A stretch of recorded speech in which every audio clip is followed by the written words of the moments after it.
여러분, 만약 어느 날 강물에서 아기가 담긴 상자가 떠내려온다면 어떻게 하시겠습니까? 아주 먼 옛날 들꽃마을이라는 작은 마을에 가난하지만 마음 많은 따뜻한 연화라는 여인이 살고 있었습니다. 어느 날 그녀는 강가에서 상자 하나가 떠내려오는 것을 발견합니다. 그 안에는 버려진 아기 한 명이 들어 있었지요. 연화는 그 아이를 외면하지 못했습니다. 먹을 것도 넉넉하지 않았지만 자기 아이처럼 3년 동안 정성껏 키웠습니다. 그런데 3년 뒤 아이의 가족을 찾아주기 위해 찾아간 한 마을에서 믿기 힘든 일이 벌어집니다. 한 남자가 아이를 보는 순간 갑자기 떨리는 목소리로 말했습니다. 그 아이 혹시 강에서 찾은 겁니까? 그리고 이어진 말. 그 아이는 내 아들입니다. 하지만 이야기는 여기서 끝나지 않습니다. 아이를 돌려주려는 연화에게 그 남자가 뜻밖의 말을 했기 때문입니다. 아이의 어머니는 바로 당신입니다. 과연 강물에서 시작된 이 인연은 어떤 놀라운 결말로 이어질까요? 잠들기 전 편안한 마음으로 듣는 옛날 이야기. 지금부터 강물이 이어준 기적 같은 인연 이야기를 들려드리겠습니다. 이런 따뜻한 옛날 이야기가 좋으시다면 구독과 좋아요로 채널을 응원해주세요. 그럼 지금부터 이야기를 시작합니다.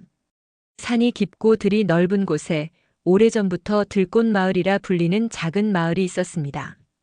마을 이름은 그 풍경에서 비롯된 것이었습니다. 봄이면 이름 모를 들꽃들이 논둑 사이사이에서 피어올랐고 가을이면 억새가 바람에 쓸려 마치 마을 전체가 숨을 쉬는 것처럼 출렁였습니다.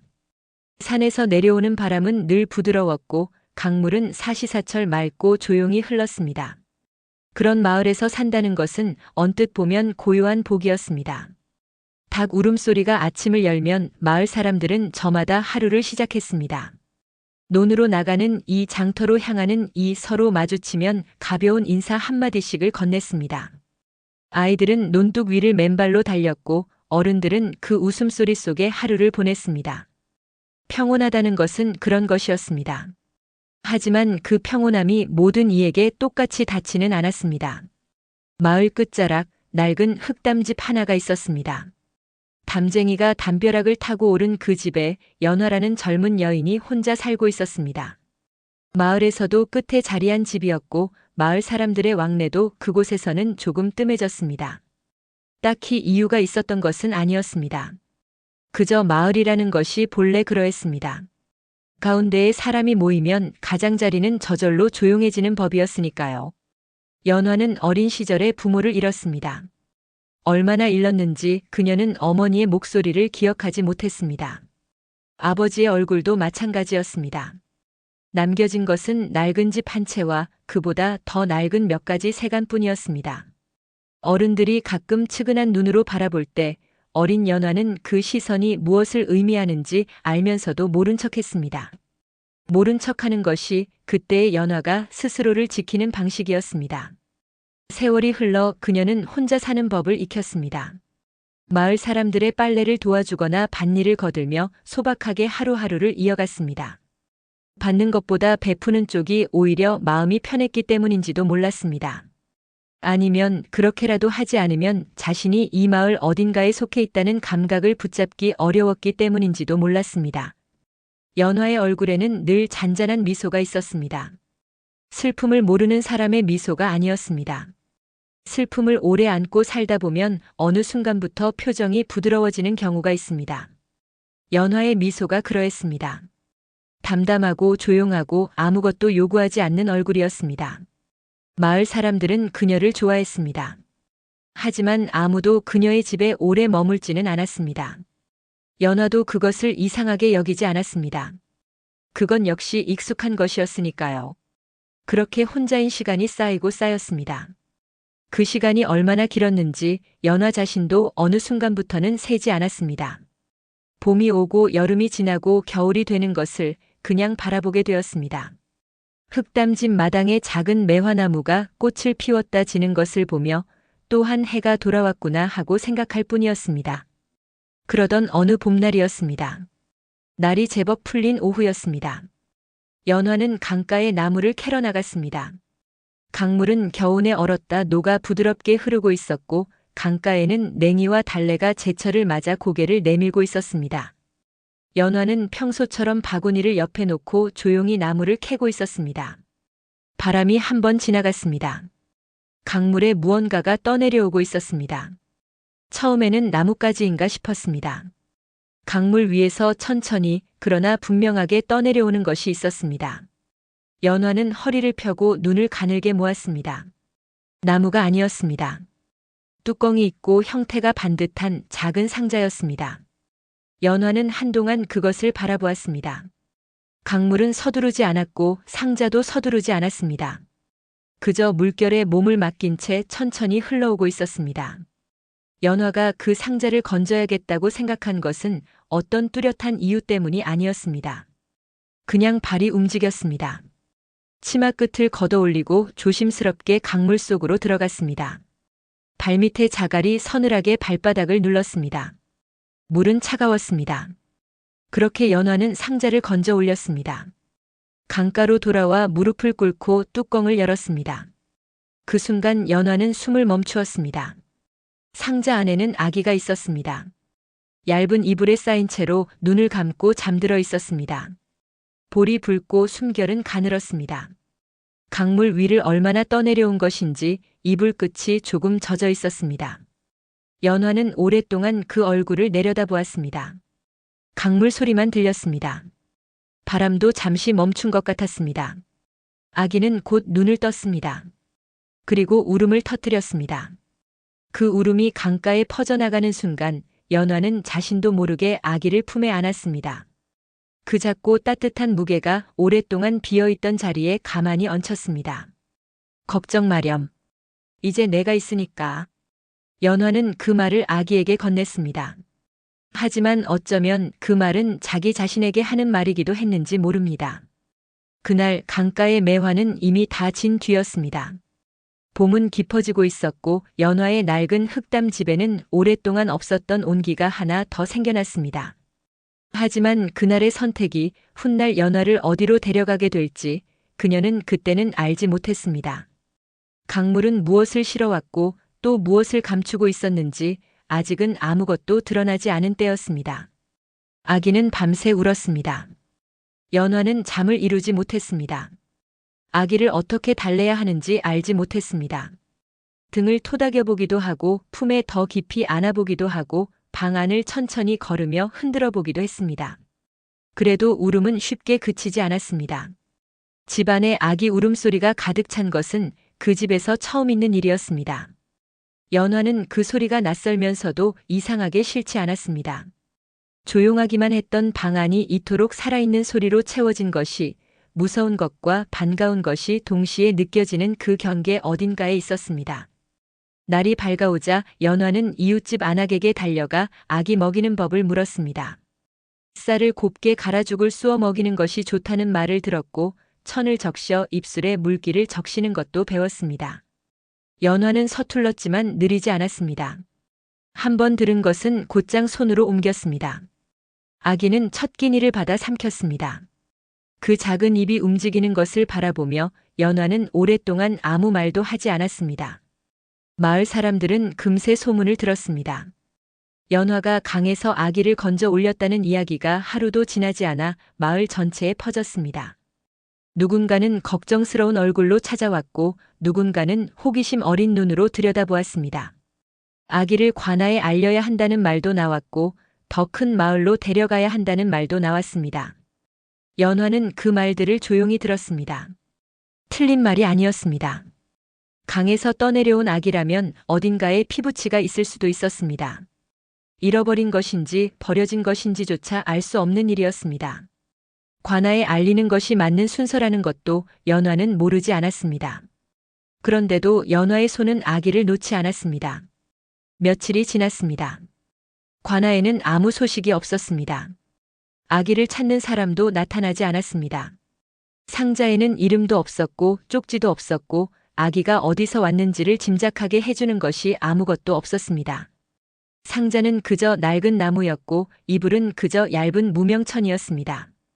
연화는 그 상자를 마루 한켠에 두었습니다. 버리지 않았습니다.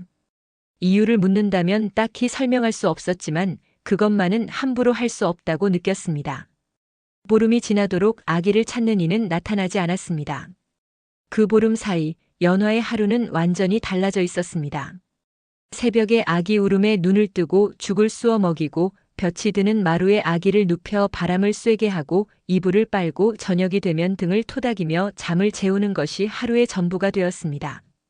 이전에는 조용히 흘러가던 시간이 이제는 무언가로 가득 차 있었습니다. 그것이 고된 일인지 아니면 반가운 일인지 연화 자신도 구분하지 않으려 했습니다. 아기의 이름을 지은 것은 그 무렵이었습니다. 특별한 날도 아니었습니다. 저녁 무렵 마루에 앉아 아기를 안고 하늘을 바라보고 있던 참이었습니다. 해가 막 넘어가고 하늘이 주황빛으로 물드는 시간이었습니다. 아기는 눈을 크게 뜨고 그 빛을 바라보고 있었습니다.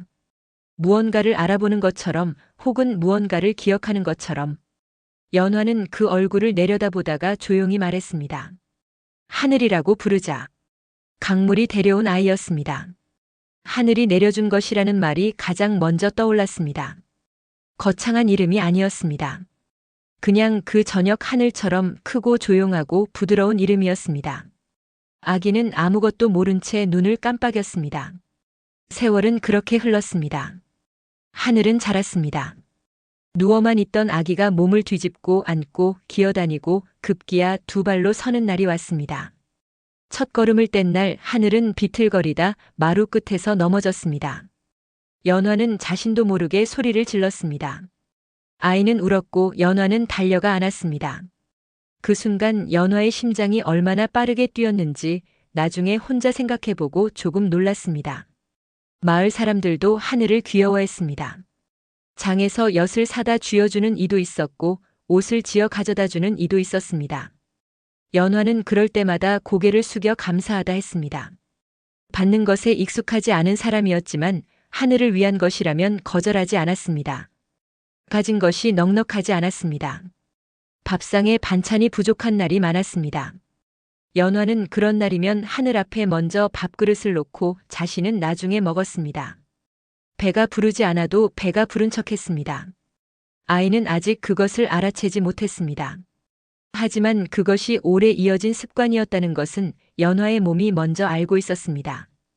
그 작은 집에 웃음소리가 생겼다는 것은 분명한 일이었습니다.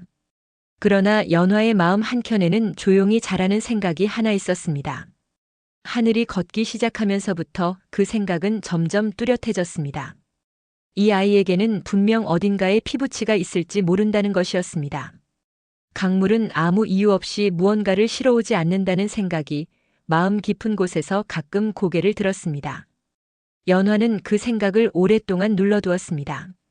하지만 어느 날 아침 하늘이 마당을 아장아장 걷다가 문득 강 쪽을 바라보며 손가락을 뻗는 것을 보았습니다. 아이는 아무것도 모르는 얼굴이었습니다.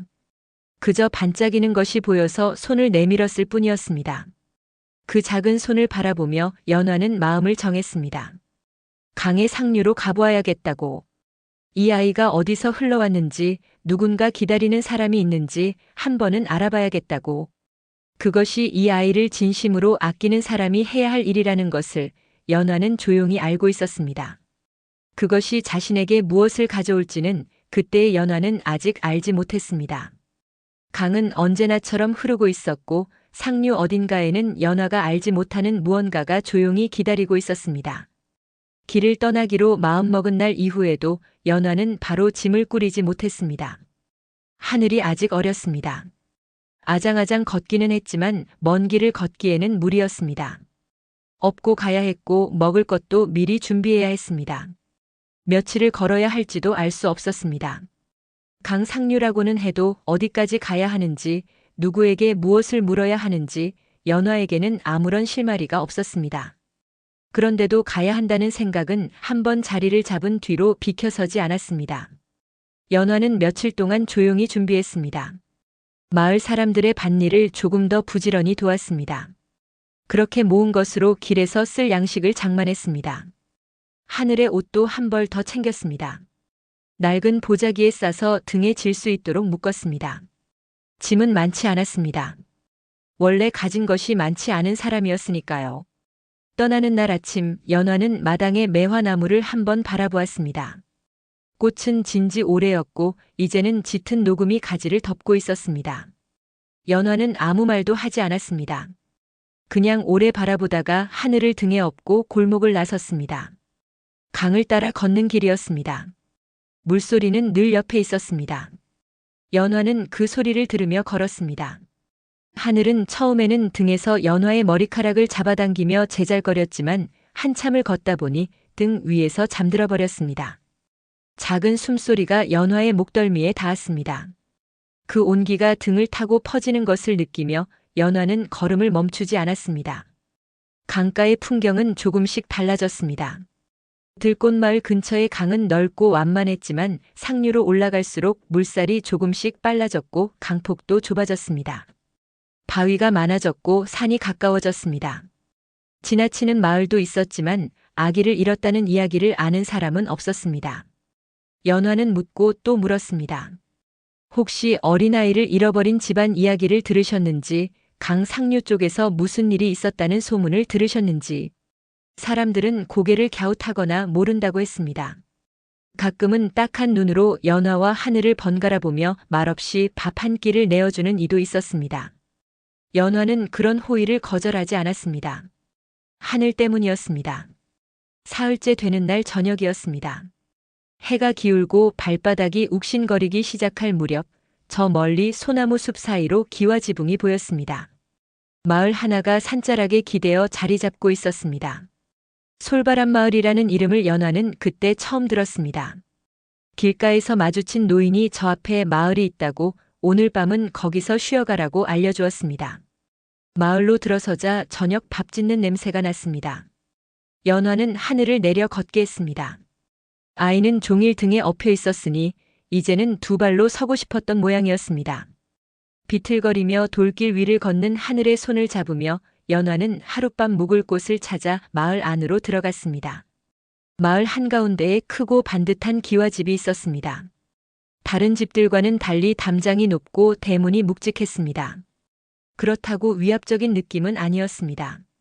담장 너머로 나무가 보였고 저녁빛 속에서 집 전체가 조용하고 단정하게 앉아 있었습니다. 연화는 잠시 망설였습니다.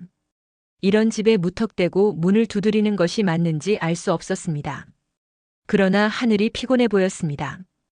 연화는 대문을 두드렸습니다. 잠시 후 문이 열렸습니다. 문을 연 사람은 나이 30 안팎으로 보이는 젊은 남자였습니다. 단정한 차림이었고 표정에 경계심이 없었습니다. 연화가 하룻밤만 묵게 해줄 수 있겠느냐고 물었을 때 그는 말보다 먼저 하늘을 보았습니다. 하늘이 그를 올려다보며 눈을 깜빡였습니다. 남자의 얼굴에 잔잔한 미소가 번졌습니다. 아이고, 아이가 참 밝네요. 들어오세요. 그것이 윤서와의 첫 만남이었습니다. 집안은 넓고 정갈했습니다. 연화는 안채 한쪽에 자리를 잡았습니다. 윤서는 밥상을 차려오게 하고 하늘에게는 따로 죽을 내어주었습니다. 낯선 집이었지만 분위기가 서늘하지 않았습니다. 조용하되 냉랭하지 않은 그런 집이었습니다. 윤서는 마을 사람들에게도 그러한 사람이라고 나중에 연화는 전해 들었습니다. 어려운 일이 생기면 먼저 나서고 부탁을 받으면 거절하는 법이 없는 사람이라고 했습니다. 넉넉한 형편을 혼자 누리지 않는 사람이라는 평이 마을에 자자했습니다. 그날 밤 윤서는 하늘과 한참을 놀아주었습니다. 아이를 쥐어 흔들거나 높이 들어올리는 것이 아니라 그냥 마루에 나란히 앉아 돌멩이 몇 개를 늘어놓고 이것저것 집어 보이는 시기였습니다. 하늘은 까르르 웃었습니다. 연화는 그 모습을 조금 떨어진 자리에서 바라보았습니다. 윤서가 조용히 말했습니다. 이 아이 참 신기하네요. 처음 보는 것 같은데 괜히 정이 가네. 연화는 그 말에 아무 대답도 하지 않았습니다. 대답할 말을 찾지 못한 것이 아니라 그 말이 어딘가에 조용히 걸려 떨어지지 않아서였습니다. 처음 보는데 정이 간다는 것. 연화는 그 말을 가만히 되새겼습니다. 자신이 강가에서 상자를 건져 올리던 날도 사실 그러했습니다. 이유 없이 발이 먼저 움직였고 손이 먼저 뚜껑을 열었습니다. 아는 사이가 아니었지만 이미 놓을 수 없는 무언가가 생겨버린 것이었습니다. 어쩌면 인연이라는 것은 언제나 그런 식으로 시작되는 것인지도 몰랐습니다. 설명이 먼저 오는 것이 아니라 느낌이 먼저 오고 나중에야 이유를 알게 되는 것. 하지만 그날 밤 연화는 이 집에서 무엇을 알게 될지 아직 짐작하지 못했습니다. 윤서가 하늘을 바라보던 그 눈빛 속에 무엇이 담겨 있었는지도, 그 상자가 이 마을과 어떤 인연으로 이어져 있었는지도 아무것도 드러나지 않은 밤이었습니다. 촛불이 조용히 흔들렸습니다. 하늘은 윤서의 무릎 곁에서 어느새 눈을 감았고 마루 위에는 고요가 내려앉았습니다. 연화는 그 풍경을 바라보다가 시선을 창밖으로 돌렸습니다. 바람이 소나무를 흔드는 소리가 낮게 들렸습니다. 이 집에서 하룻밤만 묵고 떠나려 했던 연화가 며칠을 더 머물게 되리라는 것을, 그리고 그 며칠이 세 사람 모두의 삶을 조용히 그러나 돌이킬 수 없이 바꾸어 놓으리라는 것을 그날 밤에는 아무도 알지 못했습니다. 하룻밤이 이틀이 되었습니다. 이틀이 사흘이 되었습니다. 연화는 떠나야 한다고 생각하면서도 짐을 꾸리지 않았습니다. 딱히 이유가 있었던 것은 아니었습니다. 하늘이 낯선 집에서도 잘 자고 잘 먹었고 윤서는 서두르지 않아도 된다고 했습니다. 그 말이 거짓으로 들리지 않았습니다. 머물러도 된다는 말이 이렇게 부담 없이 들린 것이 연화에게는 오랜만의 일이었습니다. 솔바람 마을의 아침은 들꽃 마을과 조금 달랐습니다. 소나무 숲이 마을을 감싸고 있어서인지 바람 소리가 늘 낮고 일정하게 들렸습니다. 아침 안개가 걷히는 속도도 느렸고 햇볕이 마당에 내려앉는 것도 조금 더디었습니다. 연화는 그 조용한 아침을 마루에 앉아 맞이하는 날이 많아졌습니다. 하늘은 어느새 이 집 마당이 익숙해졌는지 아침마다 대도를 내려서서 마당을 이리저리 걸어다녔습니다. 윤서는 이른 아침부터 마을 일을 보러 나가는 날이 많았습니다. 나갈 때면 꼭 하늘에게 한마디를 건넸습니다. 어서 일어났구나, 오늘도 밝게 웃는구나 하는 식이었습니다. 특별한 말이 아니었습니다. 그런데도 하늘은 그 목소리에 유달리 반응했습니다. 윤서가 눈에 띄면 손을 뻗고 윤서가 나가면 한동안 대문 쪽을 바라보았습니다. 연화는 그 모습을 보면서 아무 말도 하지 않았습니다. 나흘째 되던 날 오후였습니다. 윤서는 마을 일을 마치고 일찍 돌아왔습니다. 마당에서 하늘과 놀고 있는 연화를 보더니 잠시 머뭇거리다가 자리에 앉았습니다. 무언가를 꺼내려는 듯 몇 번 입을 열었다가 다시 다물었습니다. 연화가 먼저 알아챘습니다. 하실 말씀이 있으신가요? 윤서는 잠시 마당을 바라보다가 시선을 돌렸습니다. 연화 씨, 아이를 강에서 건져 올렸다고 하셨지요. 그때 상자도 함께 건지셨다고요. 연화는 고개를 끄덕였습니다. 그 상자 지금도 가지고 계십니까? 연화는 보자기 속에서 상자를 꺼냈습니다. 먼 길을 함께 온 탓에 모서리가 조금 더 달아 있었지만 모양은 그대로였습니다. 윤서는 그것을 받아들었습니다. 천천히 살펴보았습니다. 뚜껑을 열었다 닫았습니다. 손가락으로 옆면을 짚었습니다.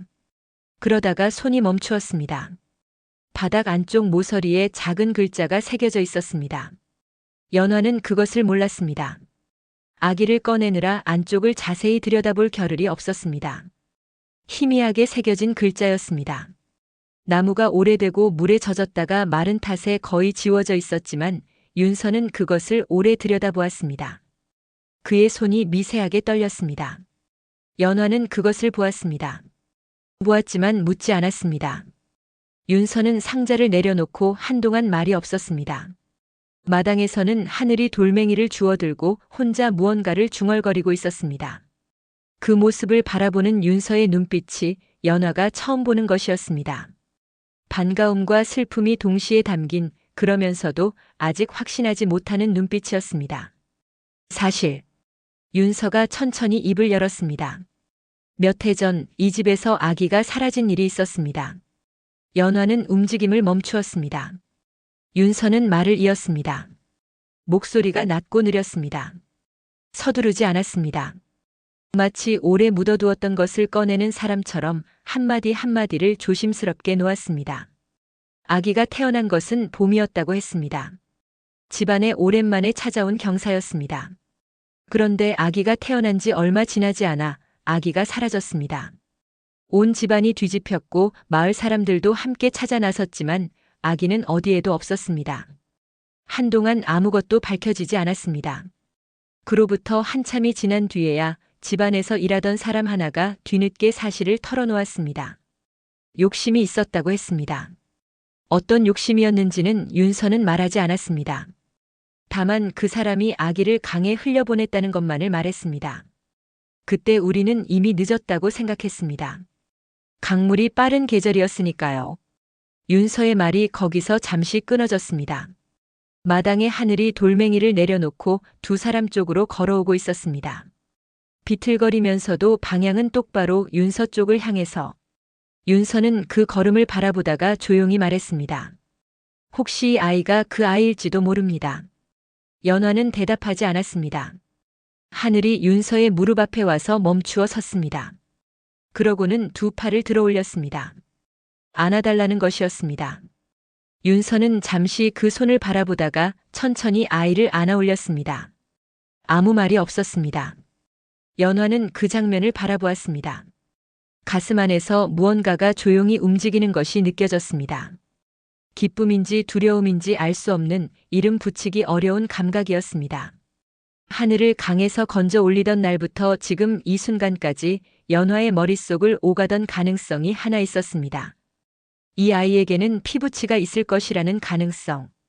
언젠가는 그 사람을 찾아야 한다는 생각. 그래서 먼 길을 걸어 이곳까지 왔습니다. 그런데 막상 그 순간이 눈앞에 오자 연화는 발이 땅에 붙어버린 것처럼 움직일 수 없었습니다. 그날 저녁 솔바람 마을에 마을 어른 몇이 모였습니다. 윤서가 조용히 불러 모은 것이었습니다. 오래된 일들이 다시 꺼내어졌습니다.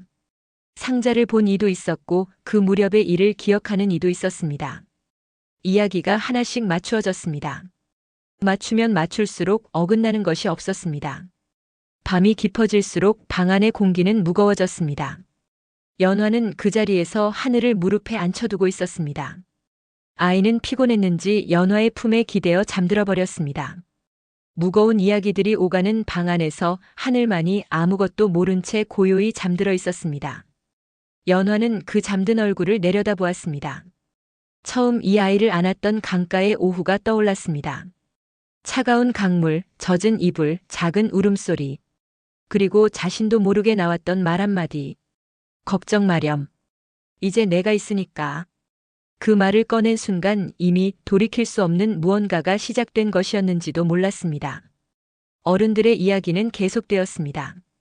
모든 것이 밝혀지기까지는 이제 얼마 남지 않았습니다. 그리고 모든 것이 밝혀지고 난 뒤 연화 앞에는 지금껏 한 번도 마주한 적 없는 선택이 놓이게 될 것이었습니다. 촛불이 바람도 없이 흔들렸습니다.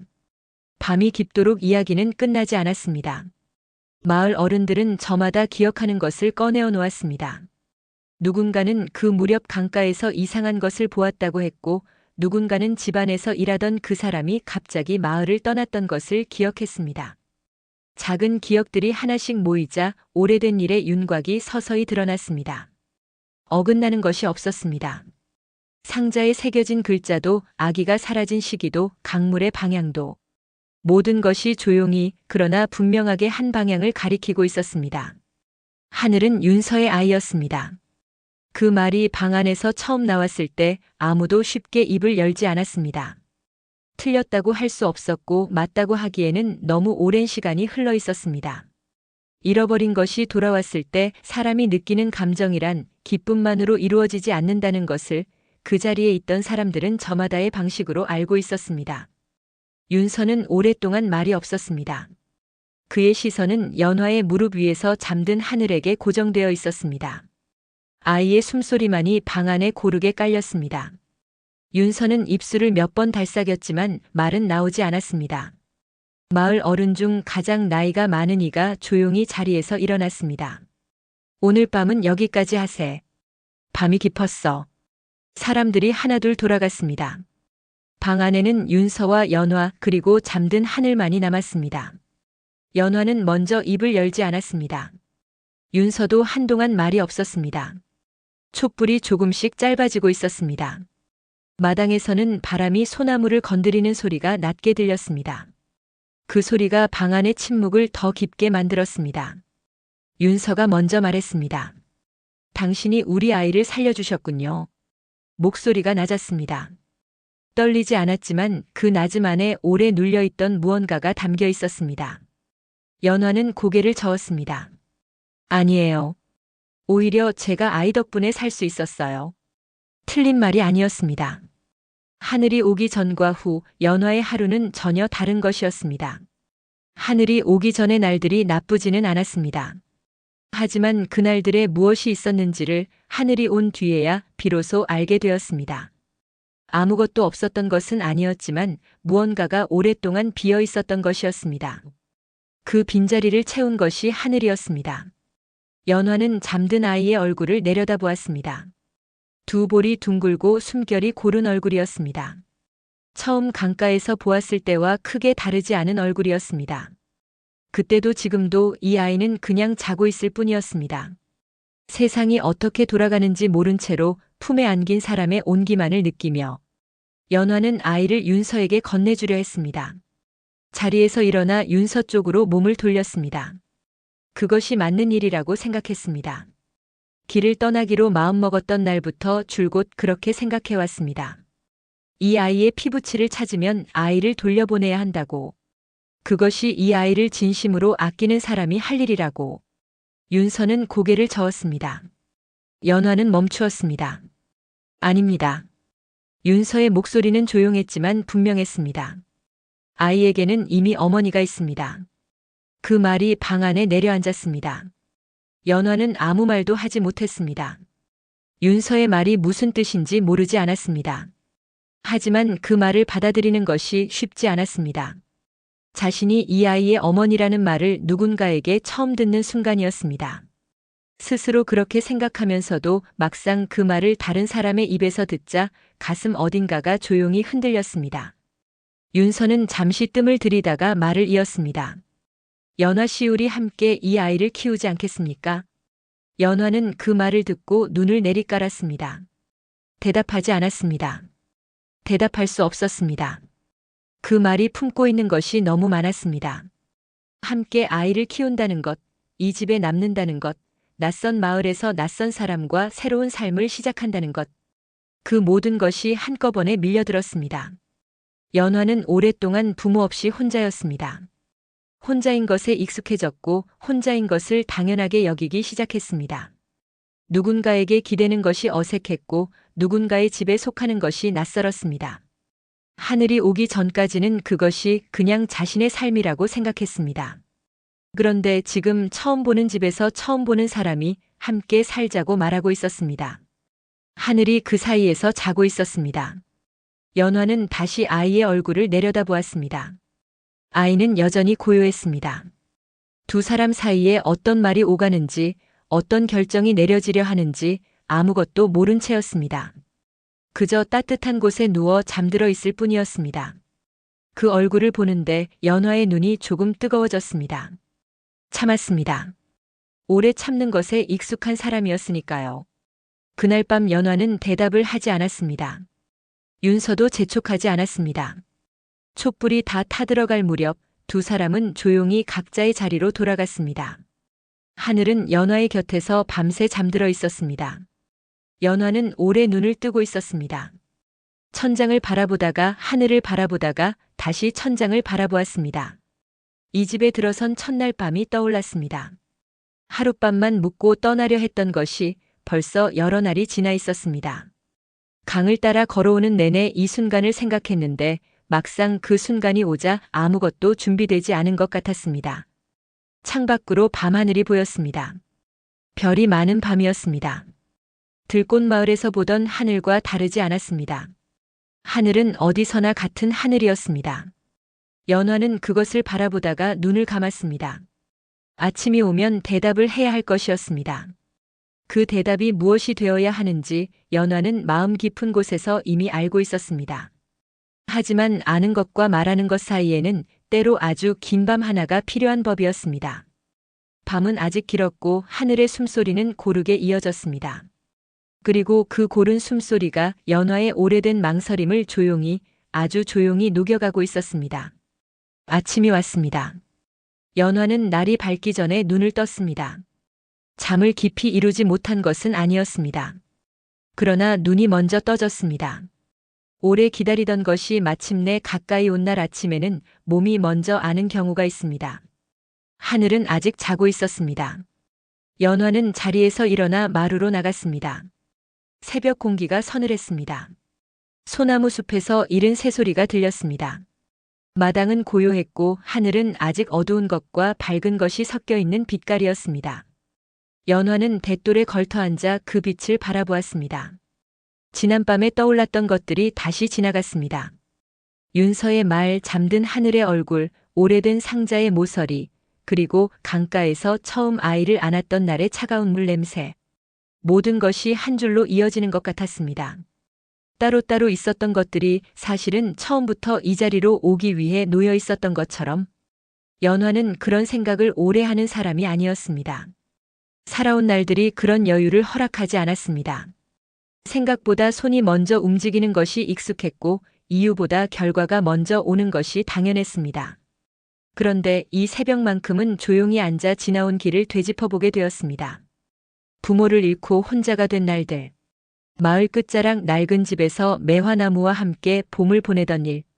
강가에서 상자를 건져 올리던 오후. 하늘이 처음 걸음을 뗐던 날 무릎이 먼저 나간 것.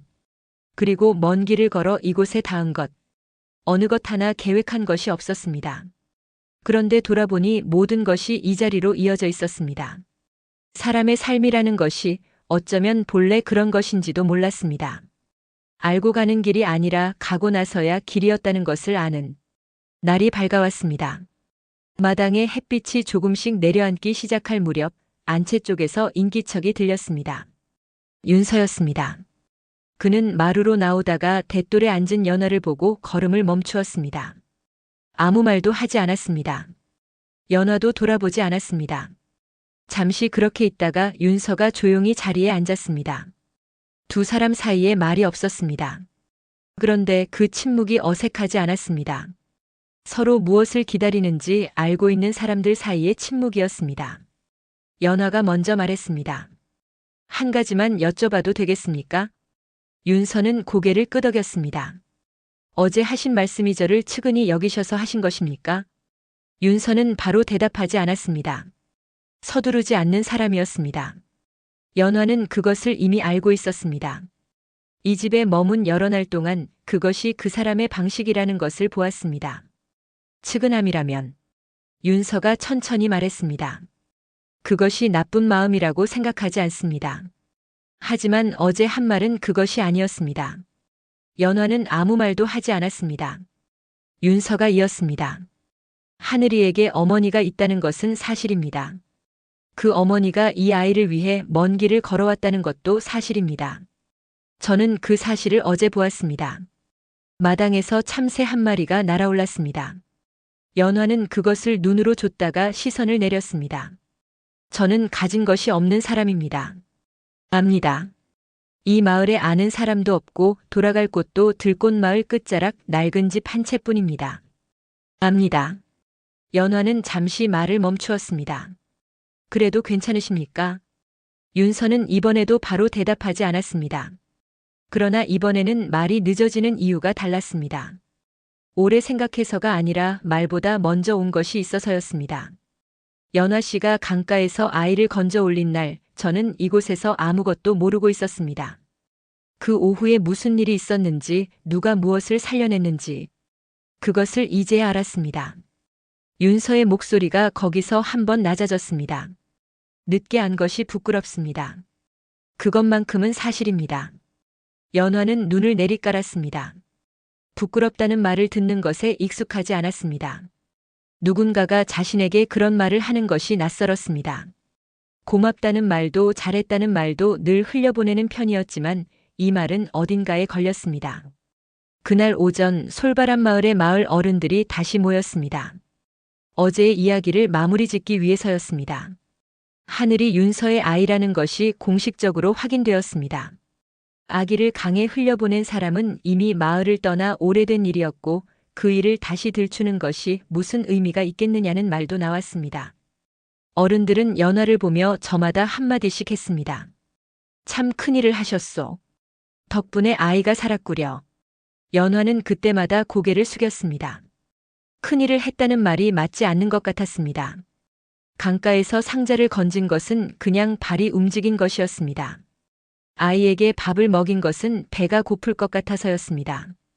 이름을 지어준 것은 그냥 그날 저녁 하늘이 예뻐서였습니다. 큰 뜻이 있었던 것이 아니었습니다. 그냥 그날 앞에 있는 것을 했을 뿐이었습니다. 오후가 되자 마을 어른들이 돌아가고 다시 셋만 남았습니다. 윤서와 연화 그리고 하늘. 하늘은 마당에서 혼자 놀고 있었습니다. 마른 나뭇가지 하나를 집어 땅에 무언가를 극적이고 있었습니다. 무엇을 그리는지는 알 수 없었습니다. 아이는 그냥 극적이는 것이 좋은 모양이었습니다. 윤서가 마당으로 내려가 아이 곁에 쪼그려 앉았습니다. 뭘 그리는 거야? 하늘은 대답하지 않고 나뭇가지를 윤서에게 내밀었습니다. 같이 그리자는 것이었습니다. 윤서는 나뭇가지를 받아들고 땅에 선을 그었습니다. 하늘이 까르르 웃었습니다. 연화는 마루에서 그것을 바라보았습니다. 오래 바라보았습니다. 그러다가 자리에서 일어났습니다. 마당으로 내려가 하늘 곁에 앉았습니다. 하늘은 연화를 보더니 또 웃었습니다. 두 사람과 한 아이가 마당에 쪼그려 앉아 땅에 선을 긋고 있었습니다. 아무 말이 없었습니다. 그런데 그 침묵 안에 무언가가 있었습니다. 말로 하지 않아도 이미 건너진 것들이 있었습니다. 연화는 그것을 느꼈습니다. 윤서도 느꼈을 것이었습니다. 저녁이 되어 밥상이 차려졌습니다. 셋이 함께 앉았습니다. 하늘은 밥을 먹다가 졸기 시작했습니다. 숟가락을 든 채로 눈이 감겼습니다. 연화가 조용히 숟가락을 받아 내려놓고 아이를 안아 올렸습니다. 윤서는 그것을 바라보다가 말했습니다. 연화 씨. 연화는 하늘을 아는 채 윤서를 보았습니다. 윤서는 서두르지 않았습니다. 아침에 했던 말을 다시 꺼내지도 않았습니다. 그냥 조용히 말했습니다. 밥이 식겠습니다. 드세요. 연화는 잠시 그를 바라보다가 고개를 끄덕였습니다. 그것이 대답이었습니다. 말로 한 것이 아니었습니다. 하지만 두 사람 모두 알았습니다. 밥상 앞에서 고개를 끄덕이는 것이 그날 연화가 할 수 있는 가장 분명한 말이었습니다. 촛불이 밥상 위를 조용히 밝혔습니다. 하늘은 연화의 품에서 잠들어 있었고 밥상에는 세 사람 앞에 수저가 놓여 있었습니다. 그 수저 세 벌이 이 집에서 처음으로 자연스럽게 놓인 것처럼 느껴졌습니다. 솔바람 마을에 봄이 오고 있었습니다. 소나무 사이로 부는 바람이 조금씩 부드러워지고 있었고 마당 한켠에 심어진 나무에 작은 새순이 돋기 시작했습니다. 연화는 그것을 아직 보지 못했습니다. 하지만 며칠 뒤에는 보게 될 것이었습니다. 이 집 마당에서 이 집 사람으로서 봄이 왔습니다. 솔바람 마을에 봄이 오는 것은 천천히였습니다. 어느 날 갑자기 꽃이 피는 것이 아니라 바람이 먼저 달라지고 그 다음에 흙 냄새가 달라지고 그러고 나서야 나무의 빛깔이 돌아오는 시기였습니다. 눈치 빠른 사람이라면 이미 며칠 전부터 알아챘을 것이었습니다. 하지만 그것을 느끼려면 서두르지 않아야 했습니다. 연화는 그의 봄을 처음으로 서두르지 않고 맞이했습니다. 아침이면 마당에 나가 새순을 들여다보았습니다. 어제보다 조금 더 자란 것 같기도 하고 그냥 눈이 달라진 것 같기도 했습니다. 하늘은 그 곁에서 흙을 만지작거렸습니다. 윤서는 멀지 않은 곳에서 그 두 사람을 바라보다가 마을 일을 보러 나갔습니다. 그것이 그 집의 아침이 되었습니다. 특별한 것이 없는 아침이었습니다. 그런데 연화는 그 특별하지 않음이 좋았습니다. 들꽃마을 끝자락에서 혼자 맞이하던 아침과 겉보기에는 다르지 않았습니다. 닭 울음소리, 흙 냄새, 데우는 밤 냄새. 하지만 그 안에 있는 것이 달랐습니다. 연화는 그 차이를 말로 설명할 수 없었습니다. 그냥 알았습니다. 혼자인 아침과 함께인 아침은 소리가 달랐습니다. 솔바람 마을 사람들은 연화를 조용히 받아들였습니다. 처음에는 낯선 눈이 없지 않았습니다. 어디서 온 누구인지, 윤서와는 어떤 사이인지, 아이는 어찌 된 것인지. 마을이란 본래 그러한 곳이었습니다. 새로운 것이 들어오면 한동안 그것을 살펴보는 시간이 필요했습니다. 그러나 연화는 들꽃마을에서 살아온 방식 그대로 살았습니다. 아는 얼굴이 생기면 먼저 인사를 건넸습니다. 일손이 부족한 곳을 보면 나섰습니다. 자신을 설명하려 하지 않았습니다. 그냥 옆에 있었습니다. 사람들은 그런 연화를 보면서 서서히 눈빛을 바꾸었습니다. 하늘은 그 과정을 훨씬 빠르게 통과했습니다. 아이는 마을 어디에서든 웃었습니다. 낯선 얼굴에도 손을 뻗었고 모르는 집 마당에도 겁없이 들어갔습니다. 마을 사람들은 그 아이를 귀여워하다가 자연스럽게 연화도 귀여워하게 되었습니다. 아이가 먼저 마을에 섞여들었고 연화는 그 뒤를 따라 들어갔습니다. 하늘이 이번에도 길을 낸 것이었습니다. 봄이 깊어질 무렵 윤서와 연화는 마을 사람들 앞에서 부부의 인연을 맺었습니다. 잔치라고 하기에는 소박했습니다.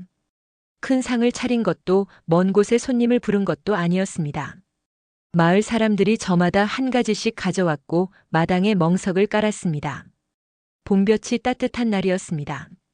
연화는 그날 오래 웃었습니다. 눈물이 나올 것 같은 순간도 있었습니다. 어머니의 목소리를 기억하지 못하는 사람이 어머니가 있어야 할 자리에 서 있는 순간이었습니다. 아버지의 얼굴을 기억하지 못하는 사람이 가족이라는 것의 한가운데에 서 있는 순간이었습니다. 그 감정이 무엇인지 이름을 붙이기가 어려웠습니다. 그냥 오래 웃었습니다. 하늘은 두 사람 사이에서 내내 방긋거렸습니다. 잔치가 무엇인지 오늘이 어떤 날인지 알 리 없었습니다. 그냥 사람이 많고 먹을 것이 많고 웃음소리가 많은 날이었습니다. 아이에게는 그것으로 충분했습니다. 마을 사람들은 저마다 한마디씩 했습니다. 강물이 참 귀한 인연을 데려왔다고. 하늘이 내려준 아이가 두 사람을 이어주었다고. 연화는 그 말들을 들으면서 고개를 끄덕였습니다. 틀린 말이 아니었습니다. 강물이 아니었다면, 하늘이 아니었다면 이 자리는 없었습니다. 그런데 연화는 혼자 조용히 다른 생각을 했습니다.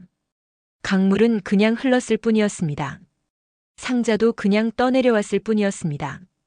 그것을 건져 올린 것은 연화의 발이었고 그 발을 움직이게 한 것은 아직도 설명하기 어려운 무언가였습니다.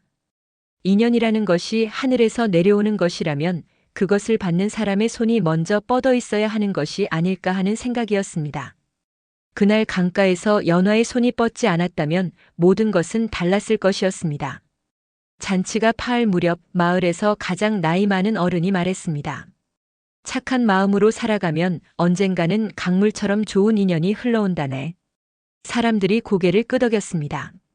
연화도 고개를 끄덕였습니다. 하지만 그 말을 들으면서 연화가 생각한 것은 착한 마음이라는 것이 처음부터 큰 것이 아니라는 것이었습니다. 그냥 눈앞에 있는 것을 외면하지 않는 것, 배고픈 아이에게 밥을 먹이는 것, 이름이 없는 아이에게 이름을 지어주는 것, 피부치가 있을지 모른다는 생각을 오래 눌러두다가 결국 먼 길을 떠나는 것, 그런 작은 것들이 쌓여서 여기까지 온 것이었습니다. 그 뒤로 세 사람은 솔바람 마을에서 함께 살았습니다. 하늘은 자랐습니다. 아장아장 걷던 아이가 뛰기 시작했고 말이 늘었고 마을 아이들 사이에 섞여 논둑을 달리게 되었습니다. 연화는 그 뒷모습을 보며 가끔 강가에서의 오후를 떠올렸습니다. 그때의 작은 아기가 저렇게 뛰고 있다는 것이 생각할 때마다 조용히 가슴에 닿았습니다. 윤서는 변함없이 마을 일을 보살폈고 연화는 그 옆에서 자신의 방식으로 하루하루를 살았습니다. 들꽃마을에서 익힌 손이 솔바람 마을에서도 쓸모가 있었습니다. 빨래를 돕고 밭일을 거두는 것이 이제는 혼자가 아니라 이 마을의 사람으로서 하는 일이 되었습니다. 가진 것이 하루아침에 많아진 것은 아니었습니다. 넉넉하지 않은 날도 있었고 뜻대로 되지 않는 일도 있었습니다. 하지만 연화는 그런 날에도 예전처럼 혼자 감당하지 않아도 되었습니다. 옆에 사람이 있다는 것이 말하지 않아도 힘이 된다는 것을 연화는 이 집에 와서 처음으로 알았습니다. 봄이 지나고 여름이 오고 가을이 되었습니다. 낙엽이 지는 어느 저녁 연화는 마당에서 하늘과 나란히 앉아 있었습니다. 하늘이 낙엽 하나를 집어 연화에게 내밀었습니다. 주는 것이었습니다. 연화는 그것을 받아 손 위에 올려놓았습니다. 붉고 얇은 잎이었습니다. 고마워. 연화가 말했습니다. 하늘은 그 말의 무게를 알지 못했습니다. 그냥 또 까르르 웃었습니다. 연화도 웃었습니다. 윤서가 마루에서 그것을 보고 있었습니다. 아무 말도 하지 않았습니다. 그냥 바라보았습니다. 해가 기울면서 마당에 긴 그림자가 생겼습니다. 세 사람의 그림자가 마당에 나란히 누웠습니다. 그 그림자가 오래 그 자리에 있었습니다. 들꽃마을 사람들은 훗날 가끔 이 이야기를 꺼내곤 했습니다. 마을 끝자락에 살던 연화가 강물에서 아이를 건져 먼 길을 걸어갔고 그 끝에서 잃어버린 인연을 찾았다는 이야기를. 강물이 데려온 아이가 결국 세 사람을 하나로 이었다는 이야기를. 이야기를 전하는 사람들은 저마다 조금씩 다르게 말했습니다. 어떤 이는 강물의 신기함을 이야기했고 어떤 이는 하늘의 뜻을 이야기했습니다. 하지만 그 이야기를 들은 사람들이 마지막에 공통으로 떠올리는 것은 화려하거나 대단한 무언가가 아니었습니다. 강가에서 치마를 걷고 차가운 물에 발을 들인 한 여인의 모습이었습니다. 이유를 묻지 않고 설명하지 않고 그냥 발이 움직였다는 것. 그 작은 움직임 하나가 세 사람의 삶을 바꾸었다는 것. 솔바람 마을에도 들꽃 마을에도 봄은 해마다 왔습니다. 강물은 언제나처럼 흘렀습니다. 상류에서 하류로 멈추지 않고 서두르지 않고 무엇을 싣고 오는지는 강물 자신도 알지 못하는 것처럼 다만 받을 준비가 된 사람에게는 강물이 무언가를 데려온다는 것을 세 사람은 그것을 알고 있었습니다. 말하지 않아도 설명하지 않아도 봄이 오면 마당에 새순이 돋고 여름이 오면 아이가 뛰어다니고 가을이 오면 낙엽이 손 위에 내려앉는 것처럼 그렇게 그 집의 계절이 쌓였습니다. 이렇게 해서 강물에서 시작된 작은 인연은 세 사람의 삶을 하나로 이어주었습니다. 차가운 강물 속으로 망설임 없이 발을 내디딘 한 여인의 작은 선택이 한 아이의 삶을 살렸고 또 한 가정의 새로운 봄을 열어주었지요. 인연이라는 것은 때로 거창하게 시작되는 것이 아니라 눈앞의 것을 외면하지 않는 작은 마음에서 시작되는 것인지도 모릅니다.